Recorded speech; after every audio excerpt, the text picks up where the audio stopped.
podcast, a show for all genders and species about bringing some humanity and a bit of fun to the world of finance and tech and leaving you with a little something that can help you on your way.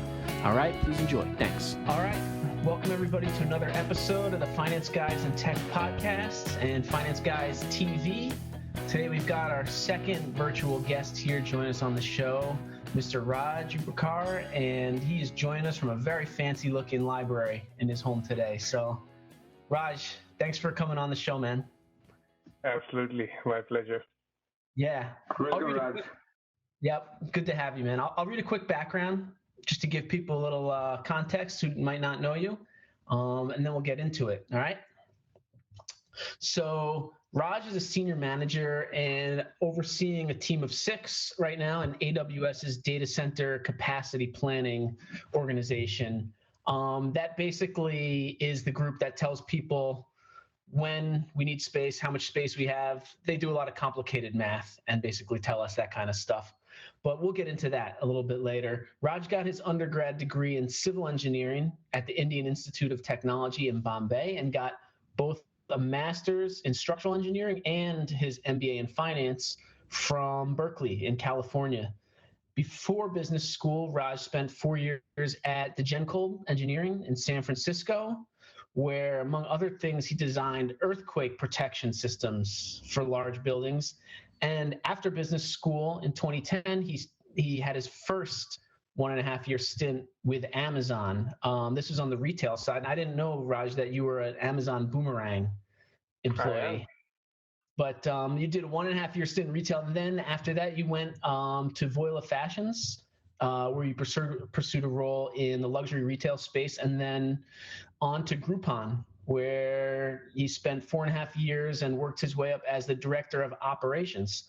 In January of 2018, Raj made his return to Amazon 6 years later, and that was where he joined AWS Infrastructure on the finance side, where our paths first crossed.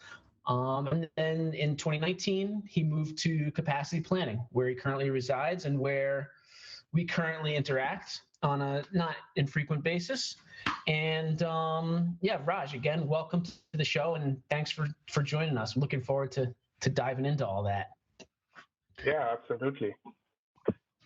There was one thing. One thing I want to ask, since Raj is in capacity planning, Raj, what is the capacity of the bookshelf behind? 101 books. 100 books? Wow. Yeah.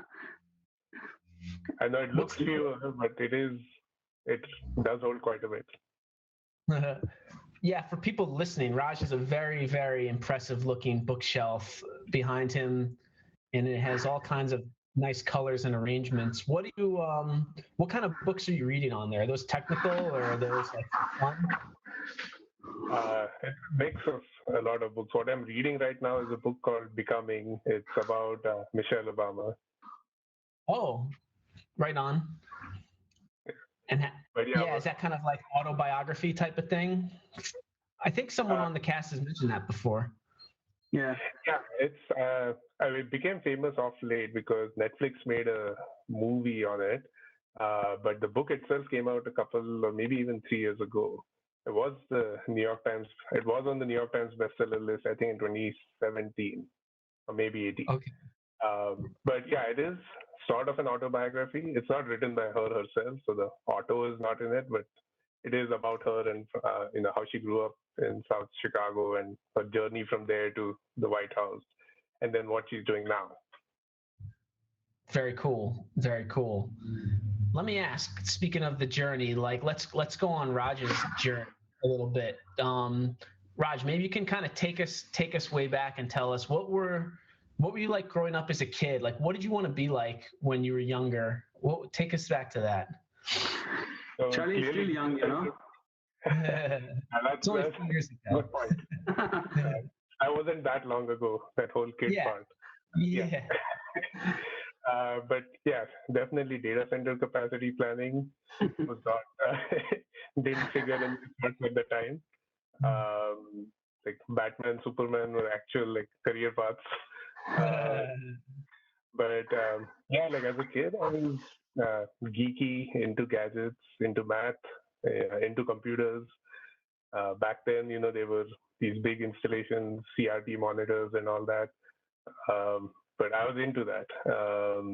I had an uncle who was kind of like that and helped me like build those kind of things. That was how it was done back then. Like it was a lot cheaper to build it than buy it. But yeah, that's what I was into then. Were you an only child or did you have siblings? I'm an only child. Gotcha. And then you chose to go to civil engineering as undergrad. What was the decision there? Was that just following your interest in sort of the engineering field?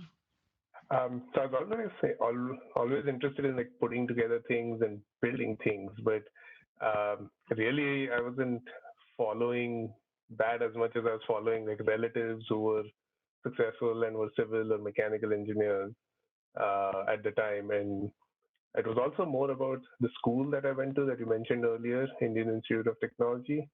It was about like get into the school and whatever program you can get into. Yeah.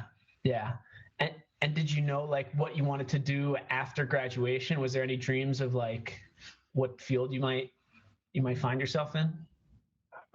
Through the 4 years of studying civil engineering, I actually got quite interested in it and wanted to pursue it. And so that led me to move into a specific aspect of it, structural engineering, and I got a master's degree in it.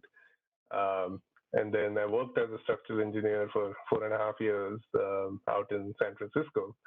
So that was a career path that I quite liked. But through the course of that career, I interacted with real estate developers and then got interested in the business side of things. And then that's where I pivoted to business school and then eventually to Amazon. Okay. So was business school a full-time thing that you did after, was it after the Gen Cold? Yeah. So, that's the company I worked as a structural engineer for. And then I went to Berkeley full-time for a couple of years. Okay. And then that included like a 3-month stint at Amazon in between. Okay. The internship. Oh, so you were in the FLDP program itself, Yeah, I was. Oh, that's awesome. Back then, I think it's called MBA rotation or something like that. Got it. But yeah, that's FLDP. FLDP program. Okay. So when you were looking to do like a career pivot into finance, is that kind of the impetus for business school? Yeah. That was it was hard to pivot from engineering to finance without that business school in between. I see. I did try that. I did work at a small investment bank called JMP Securities in San Francisco. But it is hard to progress if you don't have that MBA. I see. And so then, so then I decided to go full time into business school. Okay. And what was it about Amazon that compelled you for the internship and then the full time after you graduated? So Amazon had the most impressive presentation among the various companies that came recruiting for interns. So Kevin Gasper, who's a director in S3 Finance now, he gave that presentation, and I still remember at the end of it, and he still remembers me walking up to him and saying like, "Hey, I'm like a month and a half into business school. I have an engineering background, literally know very little about finance, and you're interviewing in a month. Would Amazon even consider an engineer for something like this?" And of course, now I know that we have tons of engineers in finance roles. But we both remember that. And I remember when, after joining Amazon, Kevin asked me, like after a year at Amazon, like, "So what do you think now? You think as an engineer you could do okay in finance?" But yeah, no, it had the most, I think even in its presentation to interns, its customer obsession came through. Like for most part, the presentation talked about how Amazon obsessed over its customers more than like, let me try to recruit interns. Mm-hmm. Mm-hmm. So were you drawn by like, was in the presentation, was it like the company philosophy and sort of the culture that drew you in, or was it a combination with the actual business that we were in as well? It was less about the business and more about the company's values. it seemed that in the presentation they talked so much more about the values than trying to sell to the interns. That to me was a stronger selling point than say trying to sell directly to interns. Because when you're applying for an internship, like you're not applying to a specific part of the company. You don't know which part of the company you'd be placed in. So I wasn't focused so much on which business unit of Amazon or what the business units themselves are. Yeah. So, Raj, you moved to the, should I say, finer calling of the mankind into finance, and then, then why did you move back to business, Here at Amazon, especially, I think there's a lot of blending between the two. Like the lines are not as clear cut as they are in many other companies. And I said you're pretty familiar with my role here, right? The finance role. I mean, it's even though it was in finance, like I hardly interacted with a dollar sign in that role. It was a very business type role, and so the transition to business was actually pretty like fluid and seamless. So I'm actually like throughout my career, I've not drawn that distinction as much between finance and operational roles. Okay. Yeah. Yeah. Well, I guess I hear what you're saying about like the distinction is like at the end of the day, like I think your role in finance was very metrics based, very analytical, right? And your business role now is extremely analytical. So I can see how there's it's not like a big transfer for you to. It was just really a separate team. But what would you say to someone who's trying to get a job maybe in finance at Amazon or in the business side? What are some of the things that you think made you strong as a candidate or make candidates that you hire strong? What are you looking for? So I look for like raw horsepower. Like, can they go the distance in this specific role or any role at Amazon? So they have to be analytically strong. They have to be high levels of curiosity to learn the business. We are kind of the leaders in our field, cloud computing. So unless you hire from like Google or Microsoft, few people will come with the knowledge. So what you really want to look for is people who have that ability to learn and pick up the domain. So I really look for those things, right? Like long-term success at Amazon as opposed to specific attributes or domain knowledge. And what do you think was the biggest thing that you learned when you started working here? Was there anything that surprised you, like after you actually got on the inside? The very first time, I was really impressed by how closely or how much the leadership principles are part of everyday life. Like every company has principles or values or some corporate like mission statements. It's one thing to pay lip service to them, and it's one thing to like actually live them on a regular basis. And to me, that was a big, pleasant surprise that how well we are at executing on those. It's hard, right? Like a 600 to 700,000 person company at that size still get to values. Yeah. So Raj, what was the rationale of like moving out of Amazon and then coming back? What was the thought process? Walk us through that journey. It looks very interesting. Yeah, so it wasn't really moving out of Amazon, but it was taking that type of risk, a career risk. It's easier to do early in your career than say, at a later time if you're director, VP. Like that's a far bigger risk and stakes are much higher. It was something I wanted to try out. An opportunity came along, and at the stage of career that I was, I thought it's better off trying it at that point than at a later point. And then were you contacted about the opportunity to come back, or were you thinking you just kind of were looking for some Amazon after your time away? So I stayed in touch with Khozam and Gopi. I was in their teams during my first stint. So they would reach out time to time. I would stay in touch, and maybe once every 6 months or a year or so. And then around mid or late 2017 was when I was seriously looking to make the move. So I reached out, and Khozam had a couple of openings in his team, and it was literally like a week and a half later, I was here in Seattle with an offer. Yeah. So the whole thing moved like rather quickly. But yeah, like I always stayed in touch. They're both, they were like my not direct managers, but my skip managers in the past, but also like mentors for me. So stayed in touch from that standpoint. Yeah, that's a theme that we've heard before here too. Is kind of the relationships that you have at Amazon. Yeah. We've had a few people on before, like Ryan Poon, who's a boomerang, and it's very similar. Like people, I think leadership encourage when people go to find other opportunities. Leadership is very encouraging, and when people are ready to come back, they're more than happy to welcome back good folks.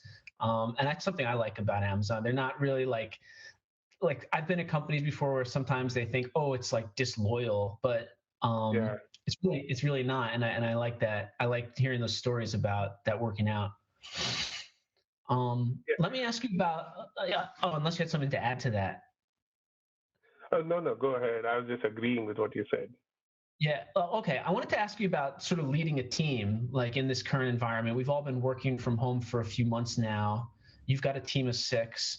What is some of the things, what's been difficult, and what have you guys done like differently over the last couple of months that has been working well? Yeah, so my team is geographically remote. I've got a team member in Virginia, in Dublin, and in Sydney. So we were always used to distance and time zone issues. That aspect of remote working is not new to us as a group.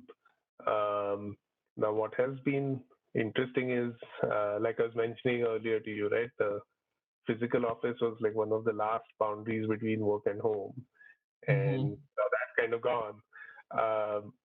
So managing time, managing that work-life harmony is much harder now. And then some of the folks on my team have kids who are middle school age, so they have to figure out not just taking care of children but taking care of their education. I think the key thing that I've tried to do is be flexible with folks in that situation. They have to take care of these things. They have no choice in that matter. And so be flexible if they want to work early mornings and late nights and have some time off in the middle of the day, accommodate that. And it makes sense. It sometimes works better. Like when the person in Dublin says, oh, I'll work at late nights, it actually works okay because that's middle of the day in Seattle. So those things have actually worked well. We as a team, so Scott, Cousins, encouraged the team that if folks need time off, they have been putting in more hours than usual. Like don't worry about, like, manage around it. Don't worry too much about FaceTime and things like that. Mm-hmm. Yeah, I actually completely agree with Raj. Like it's more like so during office time, when we were actually going to office, so I would drive to work, listen to music. Like I really miss that time. So there is personally no off time. It's like all day you're engrossed in work. So yeah. Yeah.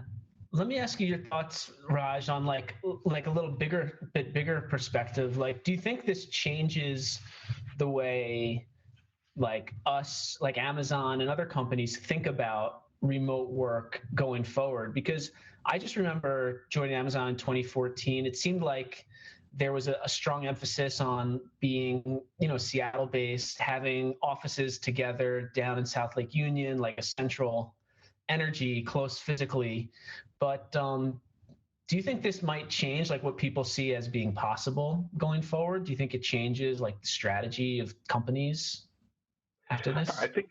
I think we'll come out different than how we went in, especially when it comes to like how often people need to be in the office and how work needs to be conducted. I'm still curious and haven't been able to make up my mind on. Currently, we're good at working together, but that's also we are relying on a lot of interactions and relationships built before we started Mm. working from home. Longer term, as new people join, if their only interactions have been all remote, um, will will it still be as smooth? Um, that's the part I have not. I think that's the open question in my mind. Mm-hmm. Because right now it's smooth because I'm working with all these folks with whom I've worked with for a year and a half. Exactly. And Yeah. if this remote working becomes the norm, and 6 months down the road you'll be working with people who you've never met, and how would that work? Uh, that would be a different situation than what it is now. Yeah. I don't think we've encountered that yet, right? Like, there's not been that many new folks who joined during the last 2 months. Yeah. Yeah, yeah, but I think there are like my wife, when she was in her second role at Amazon, so it was a purely virtual role. So the entire team was virtual. So I think everyone had similar sort of expectations. So she was a new joinee, and there was a different ramp altogether.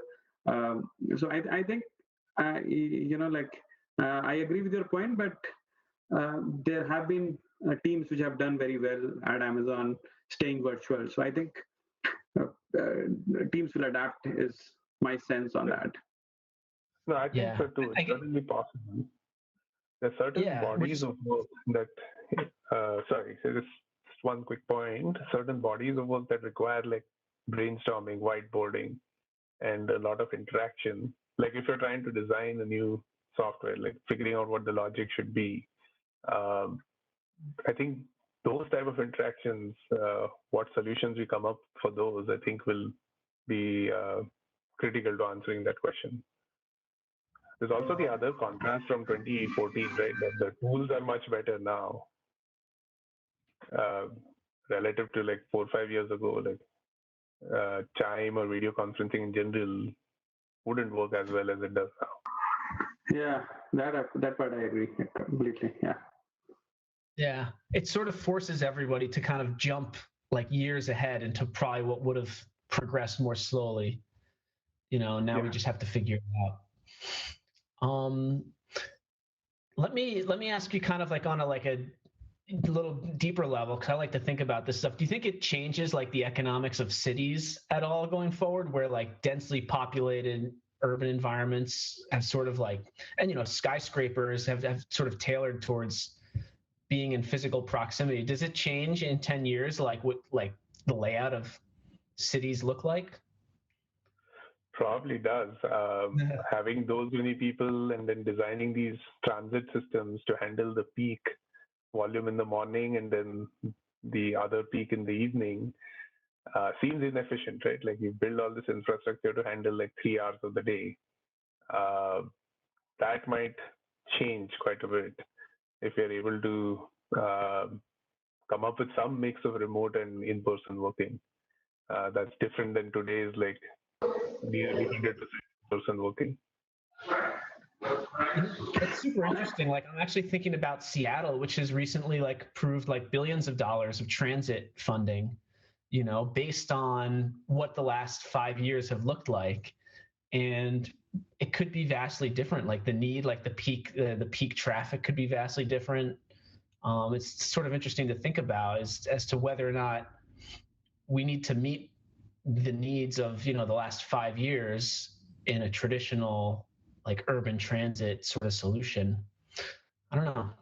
It's something I think Right. about. But Yeah, I I have also felt sometimes, this is something I think about is that eventually all these tech companies, they create hubs, and then 20 to 30% of the salary of each individual is going into real estate around those hubs. So at the end of the day, those tech companies are actually fueling that real estate bubble, in a way. So, so I think some sort of normalization will happen because of, I think, COVID. Be interesting to For watch. sure. Let's change tacks again, Raj. What are some things that, like, when you are able to actually unplug from the matrix here, what are some things that you like to do outside of work? What kind of interests do you have? So many of those are currently on hold, but in more normal times, I've been learning sailing for the last few years, um, and was hoping that this summer I would pick it back up, but currently on hold. Um, right now, taking care of my daughters too, kind of like the most important thing I do outside of work. Um, but hoping that towards the end of the summer, if as things get better, kind of can resume some of the things we like to do, which is going to parks, going to national parks, um, going on hikes, maybe even try out camping. It'll be an interesting experience with a 2-year-old, but we'll see. Yeah. Yeah. I feel like sailing is probably a good survival skill at this point, and probably, Natural adheres to social distancing. Uh, Yeah. Sort of asked you a little bit at the beginning, but I always ask people, like, what kind of content do you like to consume outside of work? Do you like to, like, whether it's listening to podcasts or reading some of those books on that bookshelf? What is some of the ways that you consume information or entertainment? Capacity planning. Capacity planning, yeah. um, so I've actually not listened to that many podcasts. I tend to like read the New York Times or read the Washington Post, um, or like read a book. I mean, I'm not a fast reader. I go to like one book only at a time. This will probably last me a month before I move on to something else. Um, but yeah, like that's, and most of the content tends to be like non-fiction based. So like the current book, it's about her life, right? So a lot of it is that's the type of content I end up consuming. Are there any other people, like, whose, like, biographies you've read, or any other people that have had like an outsized influence on you as you've kind of gone through your journey, that you would maybe like recommend to people who are, I don't know, at any stage in their careers or life? I think Barack Obama, like his book, I think it came out in 2007, Audacity of Hope. And it's kind of the same, it's his journey from um, very humble origins, Hawaii, Indonesia, to little bit of flirting with substances as well. From all of those situations all the way till the White House. I mean, he was still a senator then, but I say still a senator. That itself is a big achievement. Um, but yeah, that I mean, uh, his story has always like been very impressive to me of what a person can achieve. Yeah, yeah, yeah. And I guess one thing, kind of like piggybacking on that question that we always like to ask people, is if you could pick three people from all of time to, have a coffee chat with or have lunch with, who might be your top three picks, just to have a conversation with? So Barack Obama's probably top one. Gandhi would be. I'm assuming you mean alive or past. Anybody. Yep. So uh, Gandhi would be another one. Um, there's a person, I think Sid may know, Sachin Tendulkar is a famous cricketer.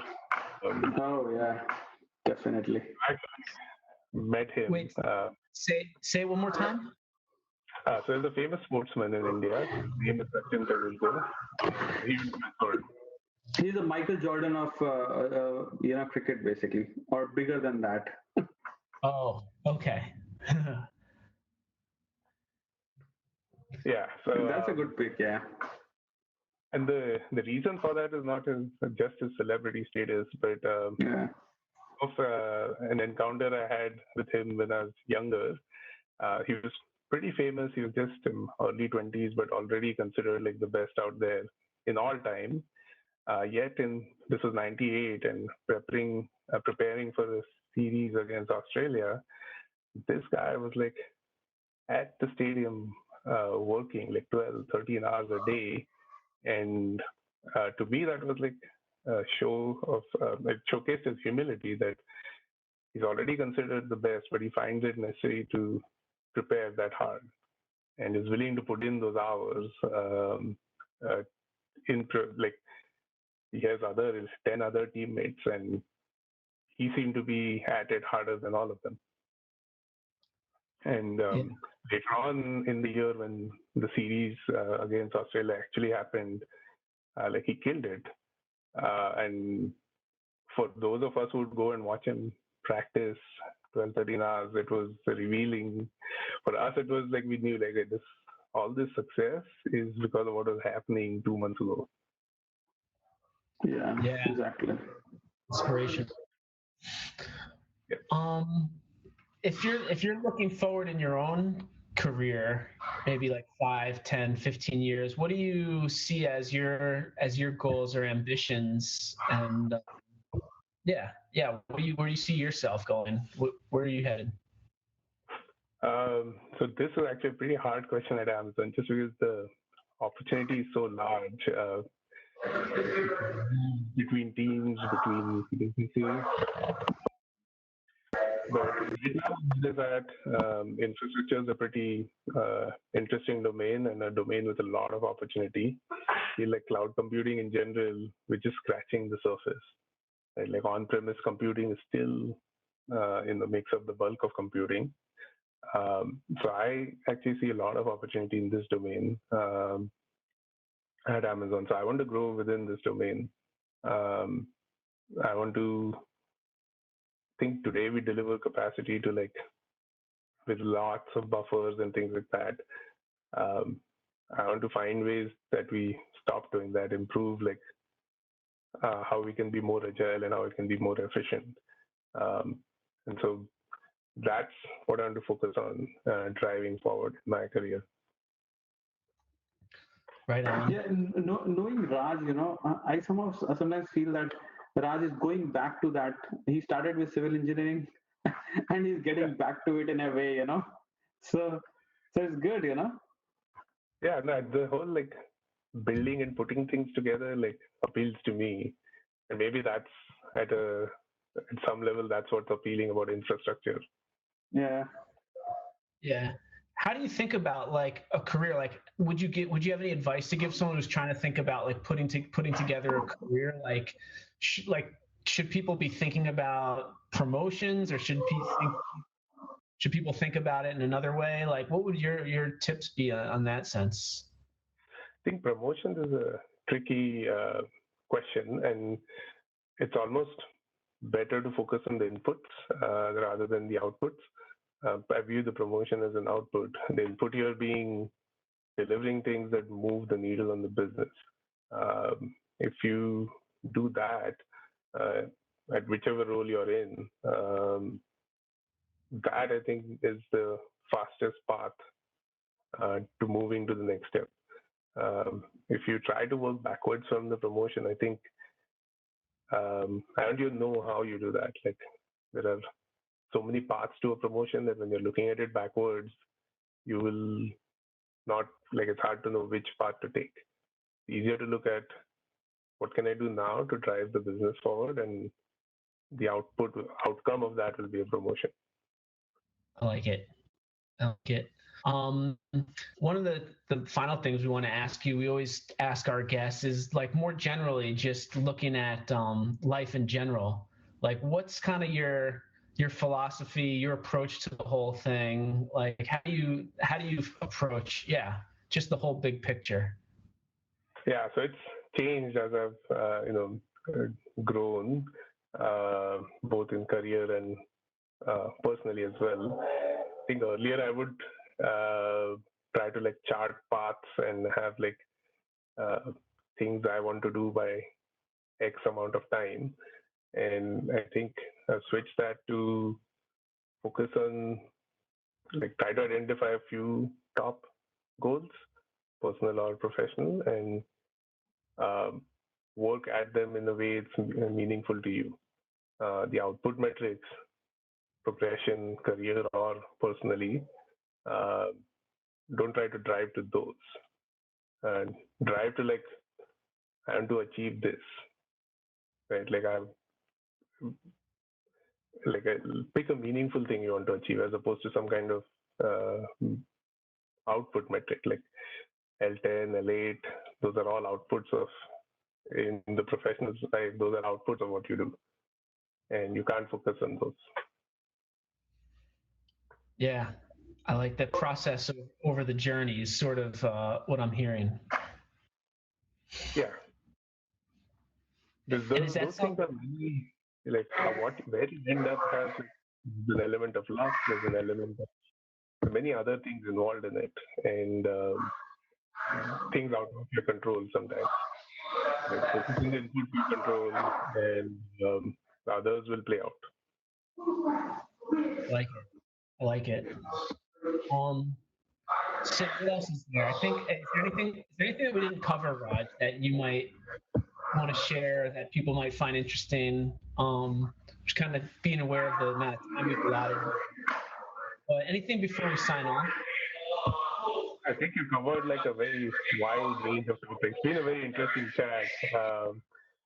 We should do this more often, even if not on video.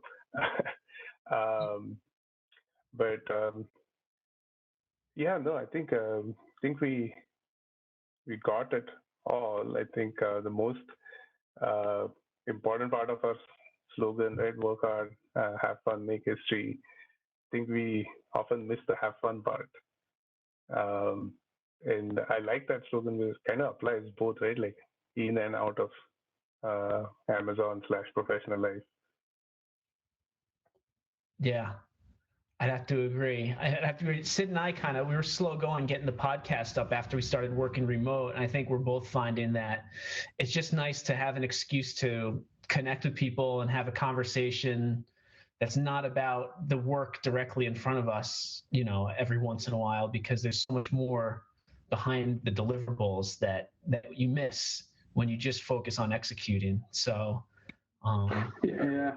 In fact, I and Raj have been planning a one-on-one since like past 3-4 months. We call it DP. I'll not be able to tell what DP means, but we were planning to have a DP, virtual DP, but this made it. Yeah.